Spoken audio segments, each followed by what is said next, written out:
Ben, during tonight's city council meeting, some Hartford residents say they want more to be done involving the incident regarding Hartford Police Chief Jason Thody, while the mayor says he stands by his decision.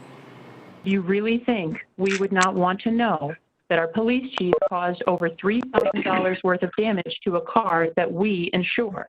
Many similar comments made by Hartford residents during a city council meeting after Mayor Luke Bronin announced disciplinary action for Hartford Police Chief Jason Thody.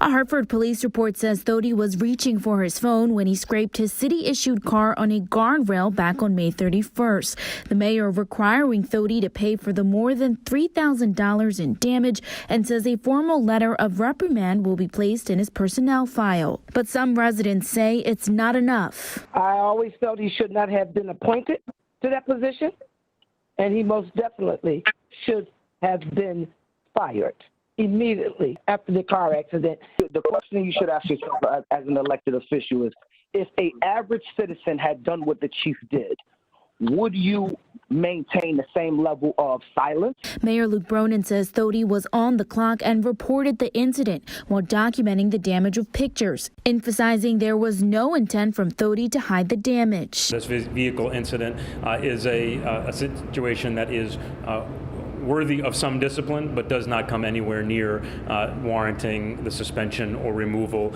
of a police chief who, again, promptly reported the incident up his chain of command and also, I think, has been a very strong leader of our department.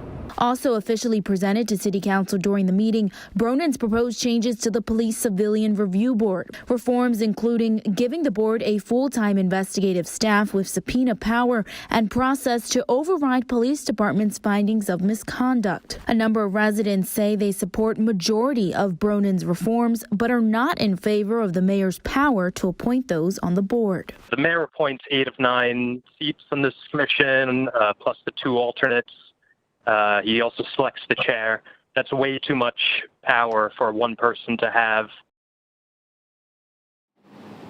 No word on when or if Bronin's proposed reforms will be passed by City Council. The legislative process could continue into the fall. Live outside Hartford City Hall tonight, Nia Maldonado, Fox 61 News.